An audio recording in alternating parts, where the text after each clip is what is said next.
अस्सलाम वालेकुम नाज़रीन, मैं हूं शहजाद दुरानी, आप देख रहे हैं डेली मैदान। नाज़रीन, मेरे साथ इस वक्त मौजूद हैं director general land use and building control authority Khizar Hayat sahab. इनका मुख्तसर तारफ़ ये करा दूँ कि सेक्रेटरी LCB के अलावा मुतअद्दिद अहम पोस्टों पर फ़राइज़ सरअंजाम दे चुके हैं। इन्होंने अपनी तैनाती के दौरान हर महकमे में गरां कदर खिदमात और इस्लाहात लाई हैं। आज इनसे हम बात करेंगे जो नई अथॉरिटी कायम की गई है, इसके ज़िम्मेदारी क्या है और ये क्या करने जा रहे हैं। जी सर, बहुत शुक्रिया आपका वक्त देने का।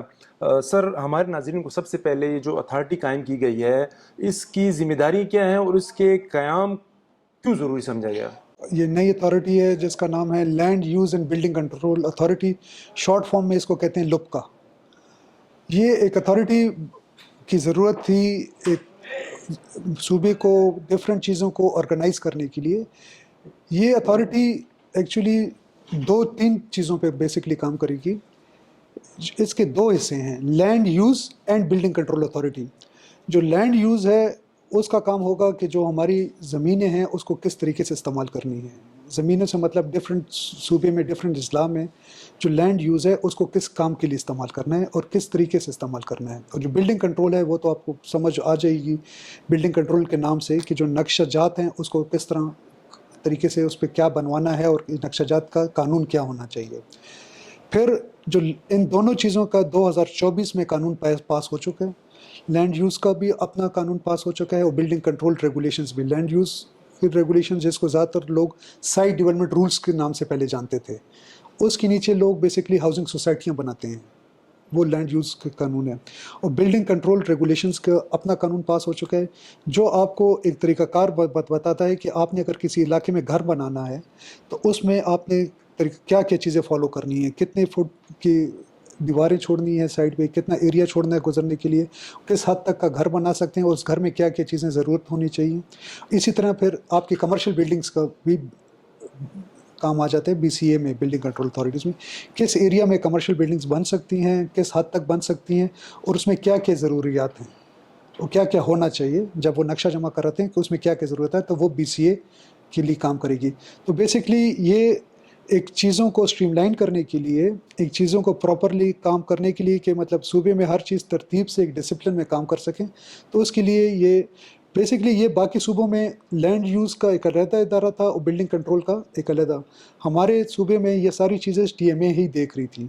तो इस सूबे में गवर्नमेंट ने ये दोनों चीज़ों को एक साथ करके एक नई अथॉरिटी बनाई है ताकि इन चीज़ों को स्ट्रीमलाइन करके हम ठीक कर सकें और लोगों को एक प्रॉपर एक इदारे से आसानी के तौर पर एक काम चल सके। जी अच्छा सर, थोड़ा सा ये बताएं, जो लैंड यूज़ है उसमें क्या क्या ऐसी चीज़ें हैं जो इदारा देखेगा कि ज़मीन किस तरह किन मकासद के लिए इस्तेमाल, उसकी थोड़ी सी हमारे इस तरह है कि जी हमारा एक इदारा है UPU के नाम से, अर्बन प्लानिंग यूनिट। वो मास्टर प्लान्स बनाते हैं डिस्ट्रिक्ट वाइज। तो वो उस मास्टर प्लान में फिर आगे लैंड यूज़ प्लान है, मास्टर प्लान के बाद लैंड यूज़ प्लान है। उस लैंड यूज़ में बताया जाता है कि आपकी कौन सी ज़मीन किस मकसद के लिए है, एग्रीकल्चर लैंड है, रेजिडेंशियल पर्पज़ के लिए या किस काम के लिए। जो एग्रीकल्चर लैंड है वो तो आपकी सिर्फ इस्तेमाल होगी एग्रीकल्चर पर्पसेस के लिए। जो रेजिडेंशियल लैंड है वो सिर्फ आपकी इस्तेमाल होगी जहाँ पर ये घर वगैरह जो प्राइवेट घर हैं, प्लाजा हो गए, दुकानें, नहीं वो कमर्शियल है जी। अच्छा, वो रेजिडेंशियल एरिया में कौन सा एरिया फिर कमर्शियल है, वो लैंड यूज़ आपको बताएगी कि ये एरिया कमर्शियल है जी। मतलब जो रिहायशी इलाका है उसमें कमर्शियल प्लाजे नहीं बन सकते, ये पाबंदी तो है अभी इस जो हाँ, नया रिहायशी इलाके के साथ कमर्शियल एरिया होना चाहिए, रिहायशी इलाके के अंदर कमर्शियल एरिया नहीं होना चाहिए। कमर्शियल। सर, एक दूसरा चीज़ ये है कि पेशावर में आजकल ट्रैफिक का मसला जो है तो वो संगीन सूरत हाल इख्तियार कर चुका है। अवामी जो शिकायत हैं उसमें ये इजाफा हो रहा है कि मुतअद्दिद प्लाजे ऐसे हैं पेशावर समेत जो पूरे सूबे में कि उन्होंने जो नक्शे बनाए, जो प्लाजे तामीर के, उन्होंने पार्किंग का एरिया जाहिर किया हुआ है, लेकिन जो पार्किंग के लिए एरिया मुख्तस है उसको दीगर मकासद के लिए इस्तेमाल किया जा रहा है और वही गाड़ियाँ जो उस प्लाजे में आती हैं ख़रीदारी के लिए, शहरी आते हैं, वो अपनी गाड़ियाँ रोड पे खड़े करते हैं। इस तरह की जी, मतलब आपकी बात बिल्कुल ठीक है। ये शिकायत हमें मौसूल हो रही हैं, जगह जगह से शिकायत आ रही है। ऐसे कि जब नक्शा आपका सबमिट होता है ना तो उसमें नक्शा तब तक पास नहीं होता जब तक उसमें पार्किंग स्पेस ना हो। जो आपके नए रेगुलेशंस जो हैं उसमें नक्शा तब पास होगा कि जब उसमें बाकायदा पार्किंग स्पेस छोड़ी गई हो, बेसमेंट में छोड़ी गई हो या ओपन एरिया में छोड़ी गई हो। अपना इसका एक स्क्वायर फीट का कानून है कि अगर इतनी बिल्डिंग है तो उसमें इतना स्पेस पार्किंग स्पेस होना चाहिए. अब दूसरी तरफ जो आप बात कर रहे हैं कि लोगों ने उस पार्किंग स्पेस को किसी और मकासद के लिए इस्तेमाल कर रहे हैं, उस पे अभी हमने काम शुरू कर दिया. हम वो सारा डेटा जमा करना शुरू हो गए हैं कि किस किस प्लाज़ा में जो जगह उन्होंने जब नक्शा मंजूर किया था उन्होंने वो जगह दी थी पार्किंग स्पेस के लिए, लेकिन बाद में ऐसा बिल्कुल ऐसा है कि कहीं एक दो जगहों पर हमें शिकायत आई है कि उन्होंने वहाँ पर भी शायद दुकानें बना ली हैं, या अगर बेसमेंट था तो बेसमेंट में भी उन्होंने दुकानें बना ली हैं.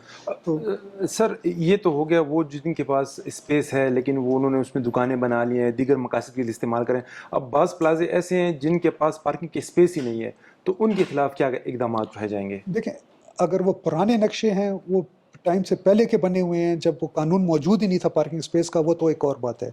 लेकिन जहाँ पर उन्होंने नक्शा मंजूर किया था पार्किंग स्पेस के लिए और वहाँ पर उन्होंने कंस्ट्रक्शन कर लिया, तो उसको तो गिराया जाएगा. सर एक दूसरा मसला भी बड़ा आम है कि बाज़ लोगों ने इस अथॉरिटी के क़याम से कबल नक्शे रिहायशी पास करवाए हुए हैं और उस पर कमर्शियल प्लाजे बनाए हुए हैं, दुकानें बनाई हुई हैं, तो इनके ख़िलाफ़ क्या कार्रवाई की जाएगी, उसके बारे में थोड़ा सा कानून क्या कहता है बताएं. इस तरह की शिकायत हैं लेकिन बहुत कम है, लेकिन ज़रूर हैं. उनके ख़िलाफ़ हमने अभी तकरीबन विदिन 14-15 डेज़ हमारे पास सारा डेटा आ जाएगा, और ये बड़े शहरों में किया गया है और बिल्कुल किया गया है.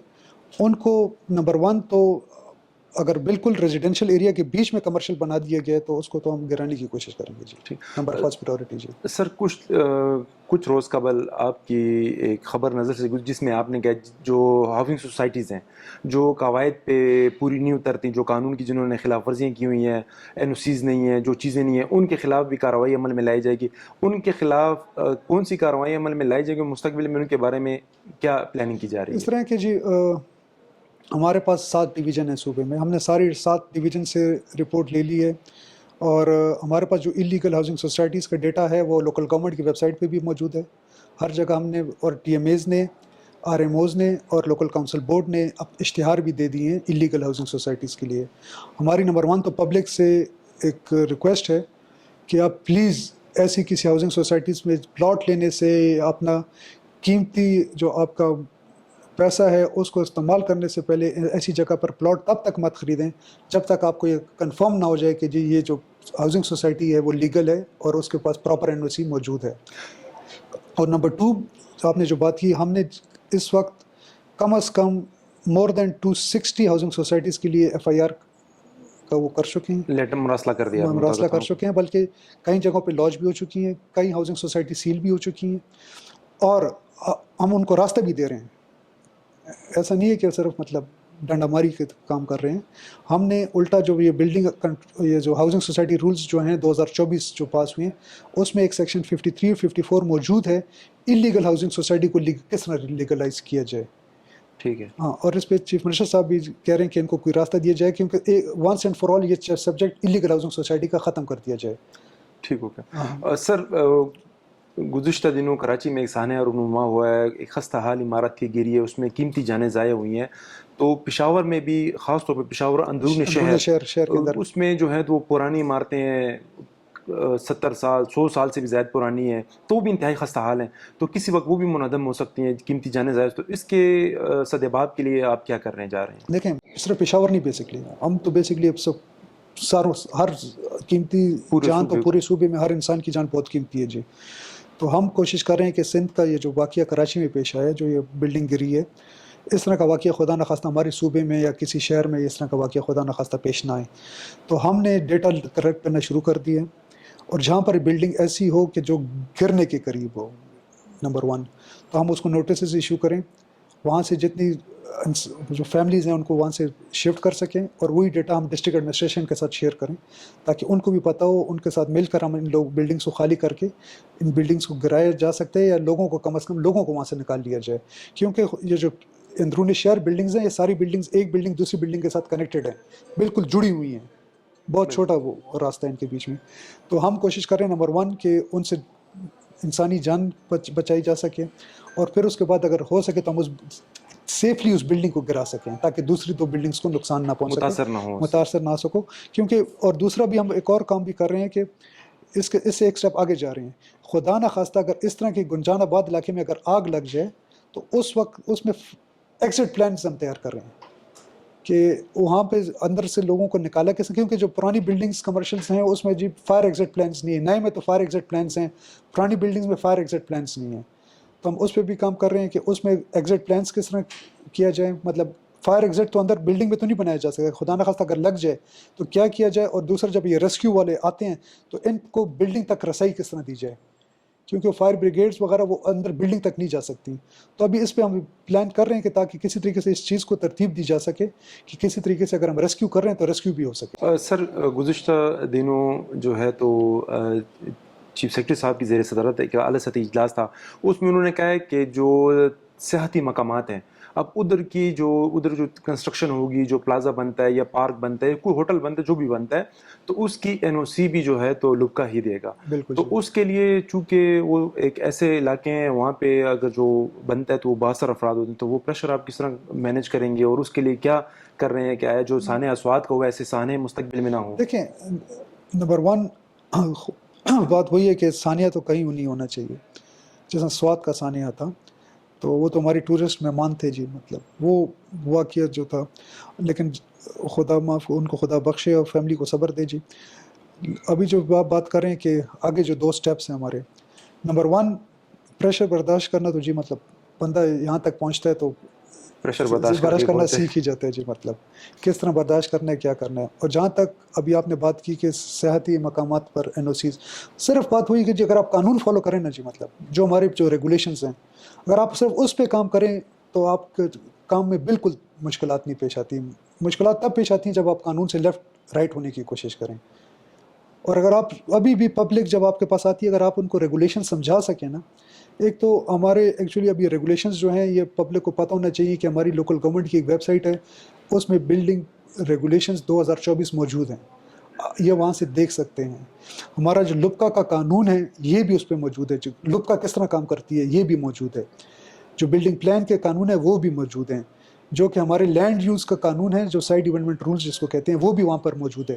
اصل میں پبلک کو اگر تھوڑی سی انفارمیشن ہو نا کہ مطلب یہ چیزیں کہاں موجود ہیں تو یہ آسانی ہو جائے گی. اور انشاءاللہ جب ہمارا یہ اپنا ادارہ پراپر اس پہ ہو جائے گا تو ہم اس کا باقاعدہ بکلیٹس، ویب سائٹس اور اشتہارات خود دینا شروع کریں گے. سر ایک شخص نقشہ جمع کراتا ہے اور وہ رہائشی ہو تو کتنی مدت میں اس کا نقشہ منظور ہو کے اس کو ملے گا، اور اگر کمرشل ہو تو اس کے لیے کیا ٹائم ہوا ہے؟ دیکھیں میکسیمم جو آپ کا نقشہ اگر ہاؤسنگ سوسائٹی گھر کا تو اس کا 21 دن کے اندر نقشہ منظور ہو جانا چاہیے جی.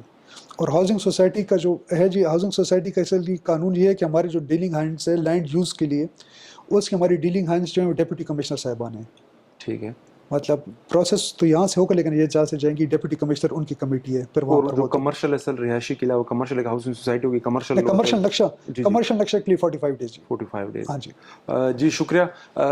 ناظرین آپ نے DG صاحب کی باتیں سنی. اس ادارے کے قیام سے حکومت کی یہ کوشش ہے کہ عوام کو نقشے اور دیگر جو ان کے امور ان میں آسانیاں فراہم کی جائیں، اور امید ہے کہ DG صاحب نے جس عزم کا اظہار کیا ہے انشاءاللہ عوام ایک خوبصورت تبدیلی محسوس کریں گے. کیمرہ مین اسد علی کے ہمراہ شہزاد دورانی، ڈیلی میدان.